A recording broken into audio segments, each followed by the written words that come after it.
You're watching Better Business Bureau's Business at its Best, brought to you by Ataraxis. You've got employees, we've got solutions. Human resources, insurance, benefits, and payroll. Our business is your business. BBB's Business at its Best.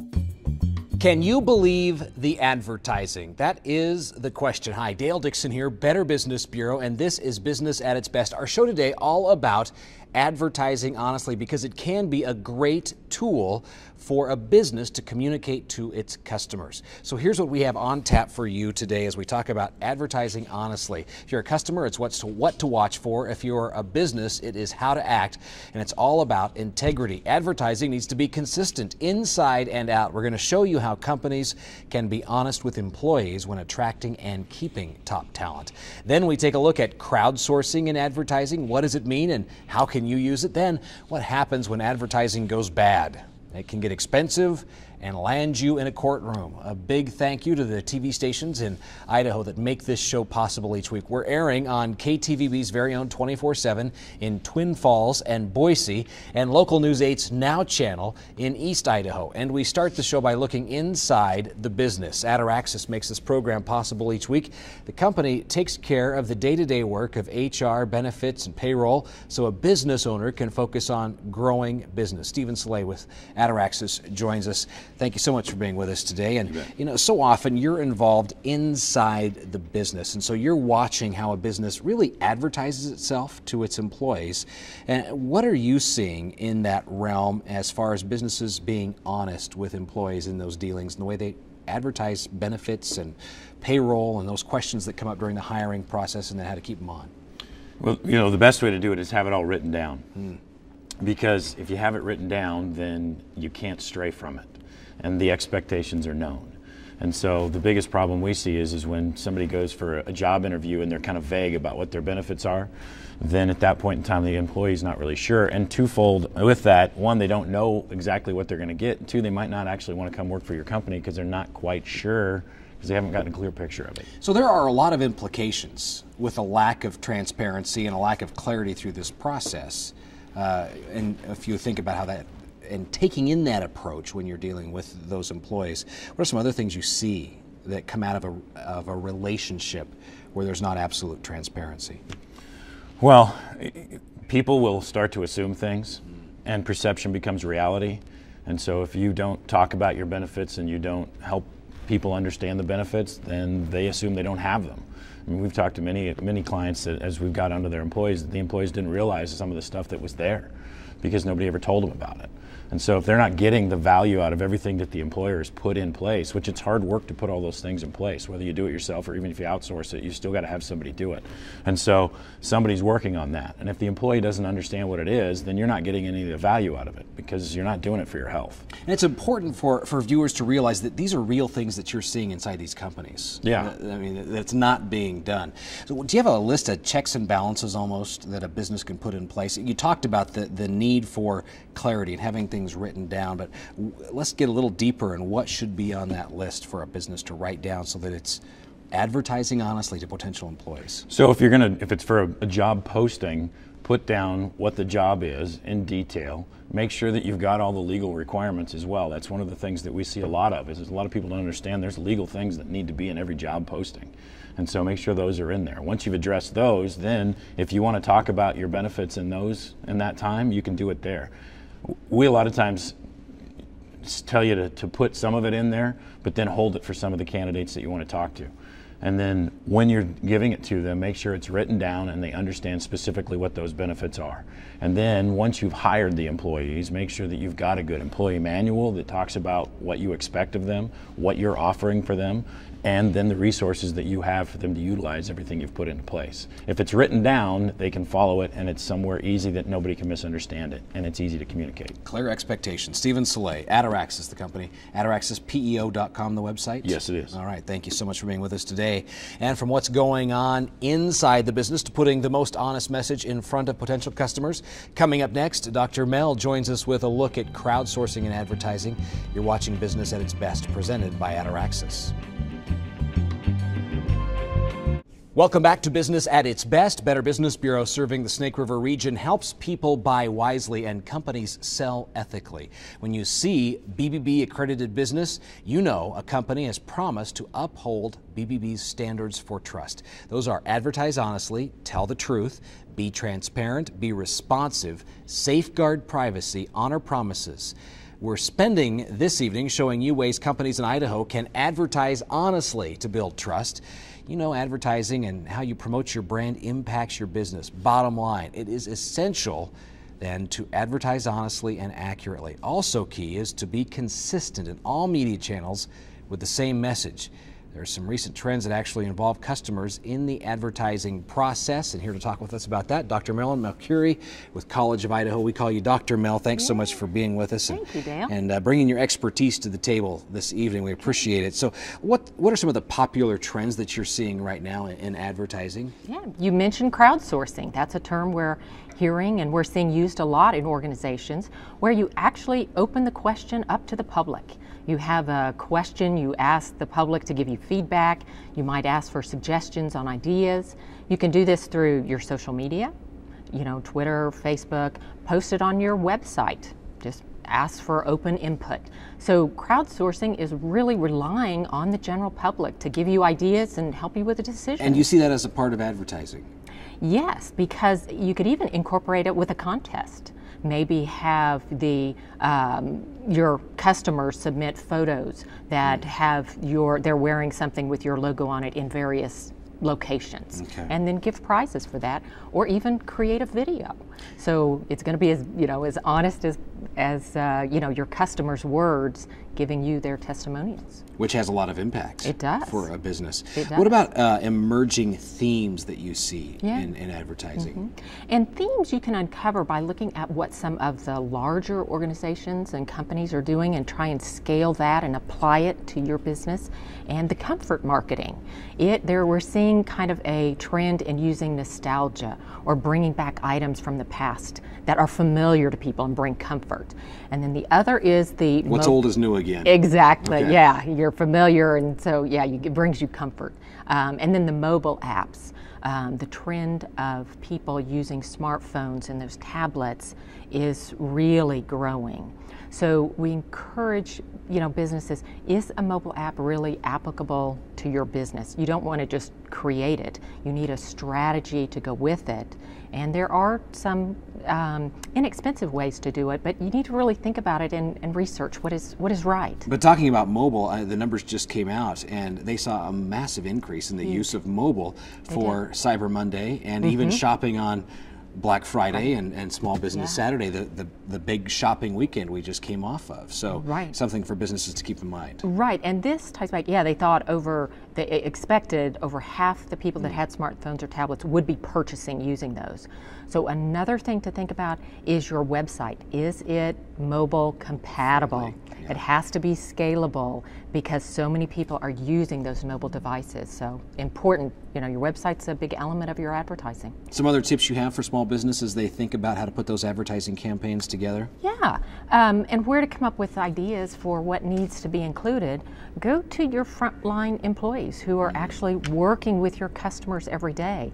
You can see things repeatedly being said that are important that need to be communicated in an advertisement. For example, I was with an organization that we discovered everyone thought we had a terrible parking problem. And so it was discouraging people to come there. So we just started on the website and brochures. Every publication said free front door parking. And it just took some time to build up, and then we got rid of that kind of stigma that went with the organization. So just by listening. Yeah, listening to what the people, they may come in and say, I had a hard time finding you, or, something they didn't understand in your ad or website. So talk to the people that are on the front line and find out what the customers are saying to them. Dr. Marilyn Melchoirre, thank you so much from College of Idaho. Great information for our businesses. And coming up later on Business at its Best, you're seeing a lot of advertising right now all about holiday shopping. We have the 5 must-know ways to stay safe during the holiday season. Coming up next, Greg Carlson is in with a look at creating a structure to keep your advertising honest. You are watching Business at its Best, presented by Ataraxis. And welcome back to Business at its Best. Better Business Bureau produces this show each week in Idaho to help you shop wisely, and we also help companies sell ethically. Before you buy, be sure to check out a business's reputation at bbb.org. Our focus today is advertising honestly, but no matter how good your advertising is, there is definitely one factor that dictates whether a business succeeds or fails. That one factor: people. Greg Carlson with OnTrac Coaching joins us with some ideas on how to hold on to those superstars. It's going to make a difference in your business. And Greg, you say that holding on to people is something that you need to keep in mind always, and it's not about being highest paid in your market or industry. Well, first of all, holding on to the right people. Holding on to the right people. Holding on to the right people. And it is not, if survey after survey, compensation might be in the top 5, but it's never number 1. There are several other things that employees are very concerned about, whether they're going to stay with the company or not. And the first one is, have you set clear expectations on what you want them to do? We keep coming back to this clarity issue. We talked about the importance of advertising honestly at the top of the show internally, and this is really carrying on that conversation, so it's clarifying expectations. Some people want to know exactly what they're expected to do and how they are contributing to the company and what they're doing. Many times we'll hire somebody and not give them clear expectations, and they have no idea that they're not accomplishing their job correctly. If you get a high performer, they want to know what they're expected to do so that they can exceed those expectations. So then what are some of the things that we can do to help hold on to those people? We set the expectations, but they're going to need some constant feedback. Well, constant feedback, continual feedback, both formally and informally. Okay. There is the reason they call it a performance review. It is supposed to be a review of what you have been coaching through the whole year. I don't know about you, but I have walked into a situation where you've had an annual review and you're all surprised. Nobody said a good thing. It's not a good thing. Somebody hasn't said anything to you all year about maybe you're not doing this, maybe you're not doing that. The reason they call it a review is because you are supposed to be reviewing what your performance has been for that year. Tell people how they're doing on a consistent basis. But a once a year thing is old school, doesn't work, hasn't worked. Doesn't work and won't work. Daily, weekly, always let people know what they're doing. But you mentioned an important word that I want to come back to, and you said the review should be a review of the coaching that took place. Exactly. So let's talk about that coaching and how you see that, and explain it to the small business owner. Well, coaching is just that. Coaching is about moving forward. It's not necessarily about discipline. Take the sports analogy. Help people see how to do the play, and then critique them on how they're running the play. Coach somebody to success. Don't use reprimand continually. Coaching is about rewarding top performance and correcting how they are performing on the field, in this case, in your business. Coach to excel the individual. And so a lot of that's looking for what they're doing right. Exactly. And keep pointing them in that direction. The challenge is we spend more time looking what they're doing wrong than looking what they're doing right. Let's look for both. And we're not looking for something to be punitive about. What we're looking about is how do we coach them into a better place than where they are. Again, many people, top performers, will do their best, and if they're not coached on what the right way is to do it, they're going to find a way to do it, and that may not suit the way we want to. Sitting there keeping our mouths closed does not help in any way. Or just expecting people to know what to do. Exactly. Yeah, exactly. So the clarifying expectations is a huge part of that. All right, it is OnTrac Coaching, the website. OnTracCoaching.com. And thank you so much, Greg, for being with us today. We appreciate that, and folks can definitely find you online. That's right. All right, Greg Carlson, OnTracCoaching.com. And coming up next on the show, how bad advertising can land you in the courtroom, the costly side of advertising gone wrong. When we return, you're watching Business at its Best, presented by Ataraxis.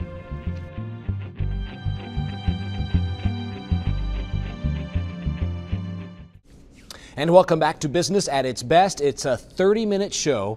We're on television showing you ways Idaho companies are working to be better. Whether it's Pocatello, Twin Falls, or Nampa, each company has a responsibility to advertise honestly, our focus this evening. Better Business Bureau teams up with Northwest Nazarene University each week, bringing expertise from the university campus to your company. Dr. Bill Russell is the Executive Director of Community Relations and General Counsel with NNU and joins us. Thanks so much for being with us today. Good evening. Let's dive into this idea of advertising honestly and first lay that foundational groundwork on why honesty is so important. It's easy for us to say, well, obviously honesty is important. Well, let's start with the fact that it can kill your business. If you're not honest. Yeah, I want everybody to understand that this isn't like it was 20 years ago, where you might do something that's shady or sneaky or a little bit under the table with your advertisement and get away with it. Today, you're not going to get away with it. Somebody's going to catch it, and somebody's going to put it on YouTube or Twitter or Facebook, and somebody will pass it along, and everybody will know it. You can't hide. It'll catch fire. Yeah, you can't hide your bad acts anymore. They're out there for everybody to see. It's all self-published, so it doesn't depend upon a newspaper editor to tell the story. Everybody's going to see it. Don't think you can hide from it. So let's talk about the ethical side of this, and there's definitely some truth-telling ethics that factor into decisions and the way an ad is put together. You know, if you look across all of the places that we draw ethics from, religion, philosophy, all of the religions, all of the places that we go to get our values that become ethics, all of them have a basic attention to honesty, to truth-telling. It is pervasive. It's universal. It is extremely universal, maybe more than any other ethical current. And when you think about how you behave in a way that's ethical and how you preserve your reputation as an ethical company, honesty is the first thing you face. And advertisement is your face front. Advertisement is the stuff you put out there to be you for people to see. And if it's not honest, you've got an ethical breach that's going to carry forward for a long time. But the fact that it is so universal really speaks to the importance. It does. And it's the trust covenant that we have with each other. If we're going to do business with each other, we got to know that we can trust each other. That's how we do it. And if we don't, we go find somebody else to do business with. Let's talk about then the ethic of omission. I told the truth, but I just didn't share this one piece in the advertising, which is something we come up against. Okay, repeat after me. You know this. I do solemnly swear yes. to tell the truth, the whole truth, and nothing but. Yeah, that's the truth ethic. It's reflected in the oath in a courtroom, and you can tell yourself that you weren't dishonest because you omitted something. Nobody buys that. Omission is dishonesty. Absolutely, and I appreciate the way you broke that down so simply and straightforward, and also hit it head on, because I think sometimes you hear people, they think they can argue themselves into hoping everybody thinks they told the truth. Yeah, and they probably can argue themselves into believing that, but nobody else is going along with them. Nope. Okay, so let's talk now. I'm gonna go to Bill Russell, General Counsel, and let's talk about the liability issues behind advertising and the types of trouble that a business can find itself in, ultimately in the courtroom. Well, let's start off with one of the oldest. This is a part of our common law that goes back to post Magna Carta England, and that's the tort of defamation. That is libel and slander. So if you're saying something in your advertisement about your competitor or about another product, you can get yourself into a defamation situation. It's not easy, but it happens. So the first thing that happens is you can get sued by your competitors, and that's a nasty position to be in. Beyond that, Congress at the federal level and state legislatures, all different, have passed truth in advertising laws. So in the federal level and in each state, there are different kinds of laws about what you must do to tell the truth, and those are statutory. They can be criminal, or they can result in fines or penalties or injunctions. Lots of things that can go wrong.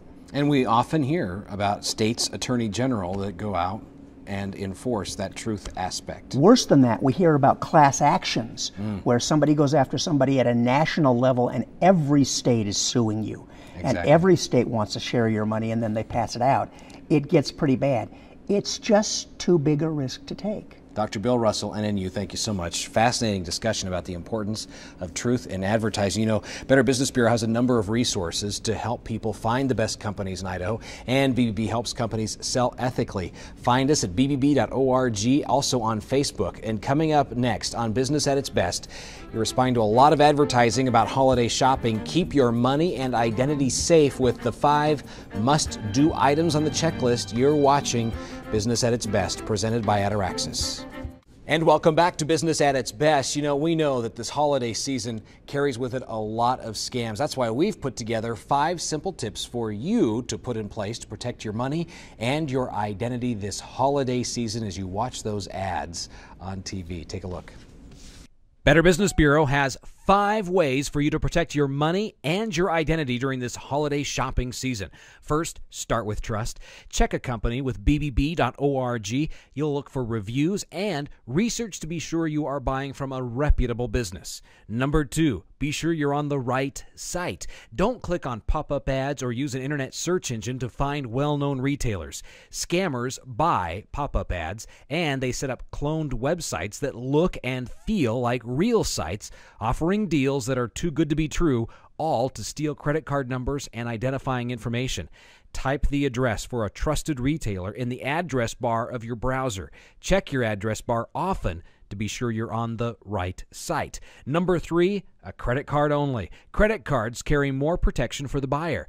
Don't use a debit card to shop online, and never wire money to someone you don't know. Number 4, fight the urge to click. Scammers will send millions of emails disguised as messages from well-known retailers and shippers claiming there's a problem with your order. Don't click on the links in an email unless you're convinced beyond doubt that it is legit. And number 5, beware of porch poachers. Yeah, say that one fast 5 times. Choose a shipping method that gets the package to you and not a thief watching for an opportunity.